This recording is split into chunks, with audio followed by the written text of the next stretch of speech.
I, nearly adult female, lost my dad when I was 5. My parents were married, but I remember Dad being more present in my early memories than Mom, and when my dad died, I knew my mom wasn't there for me. She left me to raise myself or roped in some extended family to care for me, usually my grandparents. But she wouldn't always do that, and I was forced to become independent and more mature in some ways to raise myself. I had to make sure I ate, did homework, and got to school on time, all without my mom helping me. The thing she'd do most was make some food, but she wouldn't even tell me she had it. I usually had to search the fridge to find it. My grandparents were the ones who celebrated my birthdays with me, and they typically went to my school for parent conferences. My mom doesn't know me. She couldn't tell you what classes I took in high school, what my favorite food or color is, who my friends and best friends are. Nothing. 5 years ago, she met her husband Sam, and pretty quickly, like before they were living together, my mom got pregnant. So Sam moved in and my mom married him. The baby was born a few years ago, and her son followed along 2 years ago. Right away, I saw the difference in how my mom was with them. She knows them, loves them, dedicates time to them, and advocates for them. All the things I do not remember her ever doing for me. She eats with them and plays with them. She takes her daughter to preschool every day and takes her for a treat afterward. It sucks to see.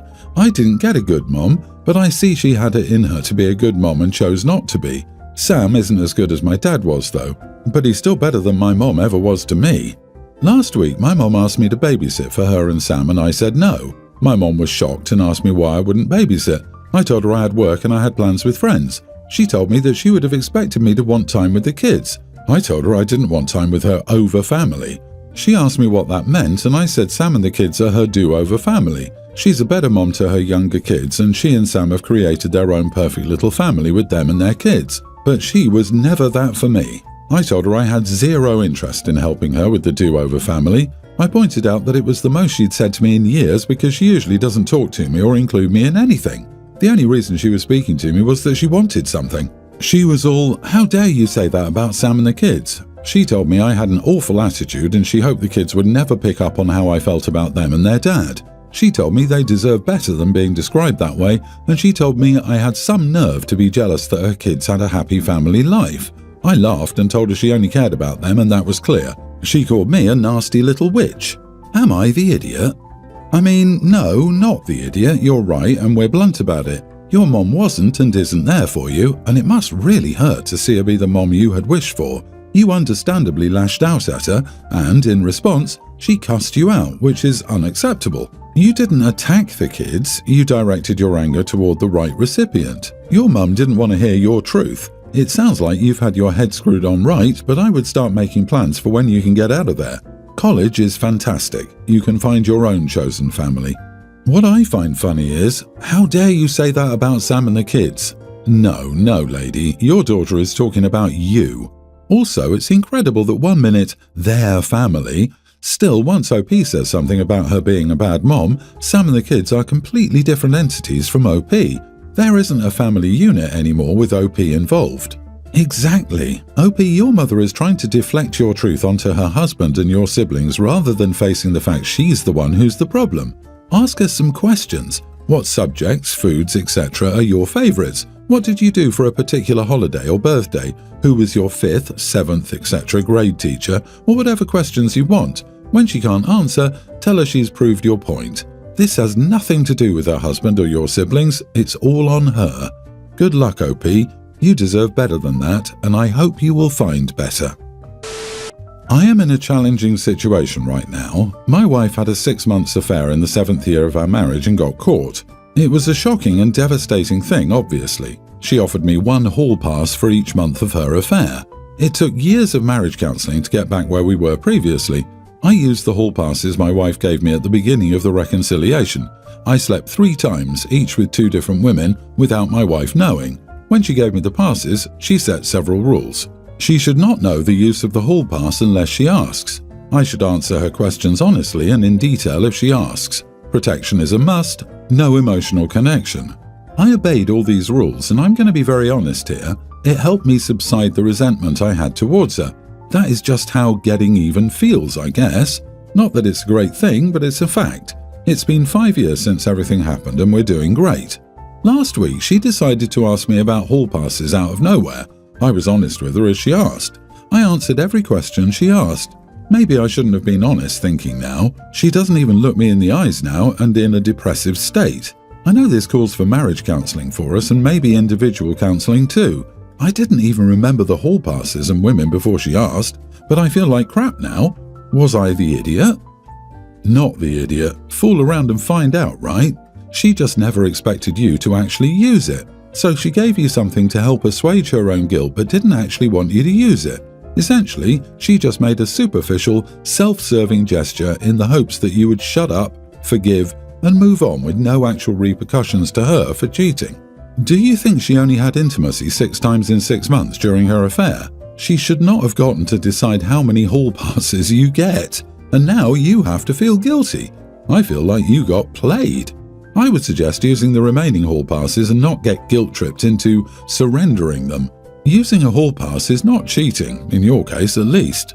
OP, notice how everything revolves around your wife. She cheated because she wanted to. She gave you the hall pass because she wanted to alleviate her guilt. She got sad you took her up on her offer because she wanted to face no real consequences, beyond feeling bad for a bit during reconciliation. Now she's most likely going to use your hall passes as a way to victimize herself because she loves self-pity. Mate, I'm glad sleeping with other women helped you get over your resentment. Unfortunately, it's a distraction from the real issue. If marriage is a contract, your wife broke the most important terms and conditions over 6 months. You need to reflect on your life and ask yourself whether she should be a part of it. Not only that, but she made sure to put a bunch of rules and limitations on the goofy hall passes she so graciously gave you after cheating with another dude behind your back for 6 months. Absolutely ridiculous. She got what she sought, but now she's upset about it. I'm glad you got to have your fun and definitely don't let her twist this in a way that makes her the victim. Honestly, you should have just divorced her a long time ago. When we married, we decided not to fully combine our finances. We have a shared account where I fund 3/4 and she funds 1/4. We use this account to pay for the mortgage, utilities, groceries, etc. We also have our separate accounts where we deposit the rest of our money. We're responsible for our own investments and cars. Things worked well for a couple of years until recently when she came to me crying. It turns out my wife is not good with her money and owes $150,000 spread over several credit cards and her car loan. Unless she wins the lottery, there's no way she can pay off her debt, and I didn't want her to mess up her credit by declaring bankruptcy.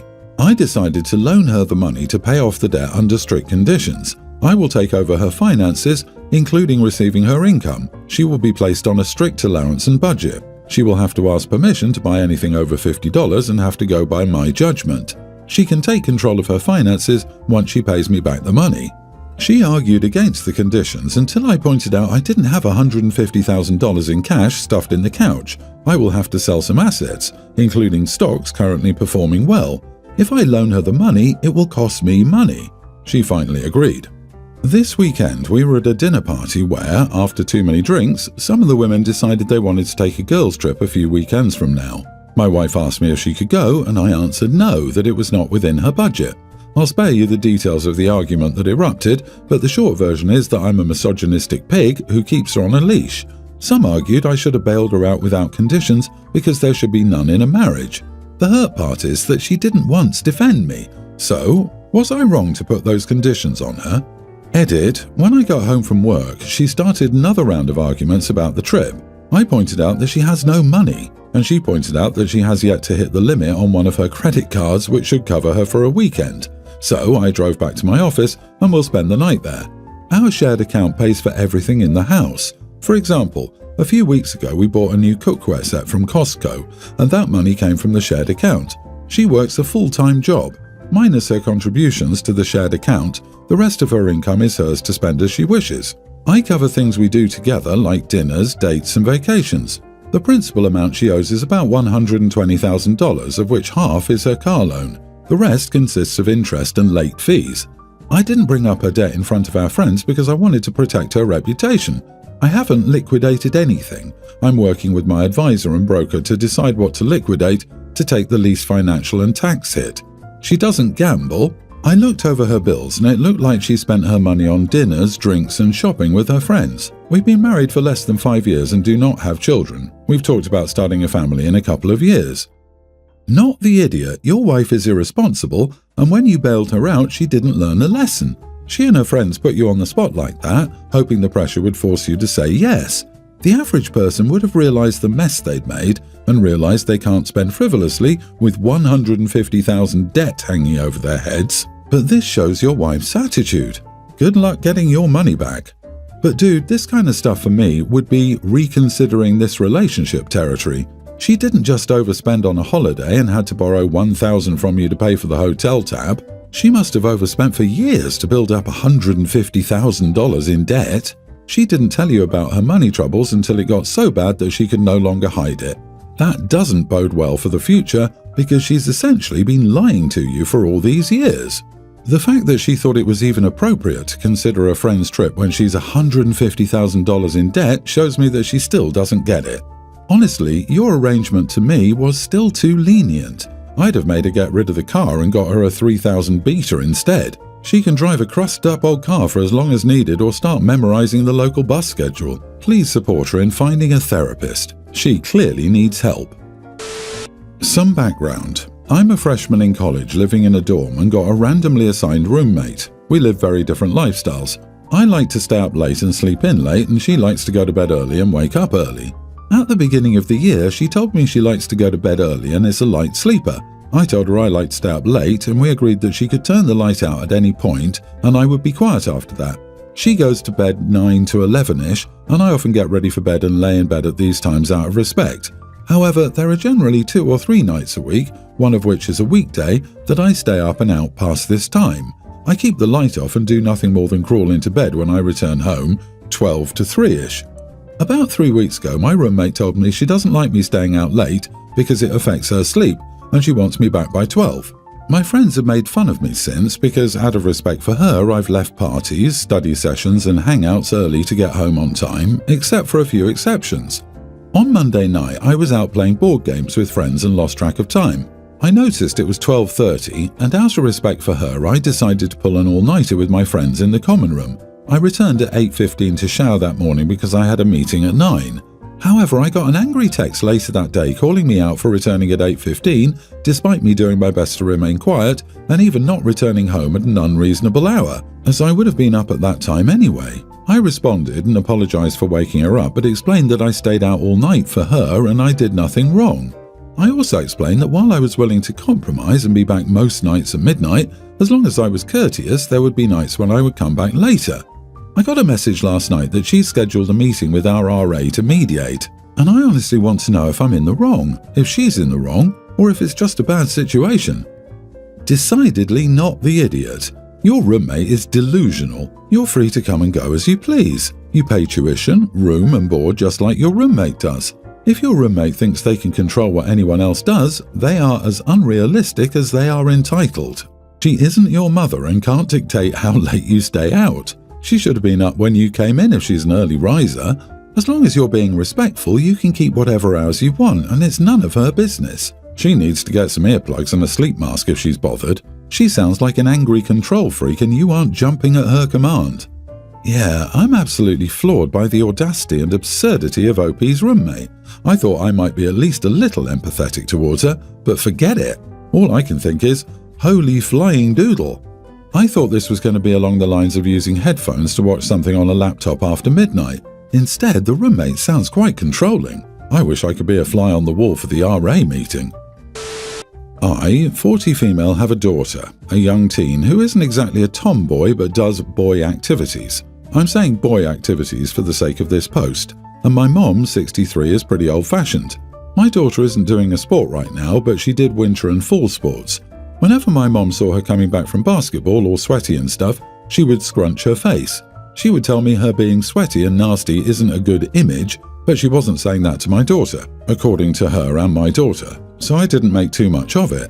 My husband, daughter, son and I went to a semi-formal Sweet 16 on Saturday. My daughter wore a really nice green dress, but my mom's issue? My daughter doesn't wear makeup, so she wasn't wearing any.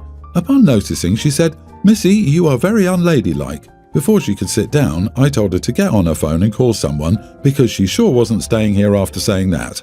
My brother came and picked her up. Now I wonder whether I overreacted because my daughter didn't even seem to care and thought I should have let this slide.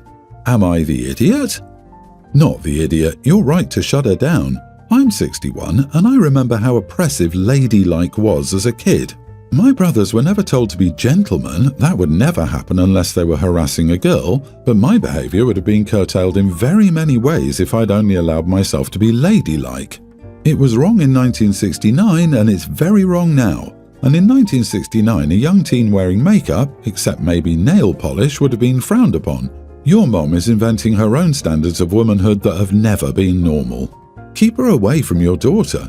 Though truth be known, even in the 60s, when ladylike was pretty accepted amongst the older generation than my parents, I happily ignored it and carved my own path.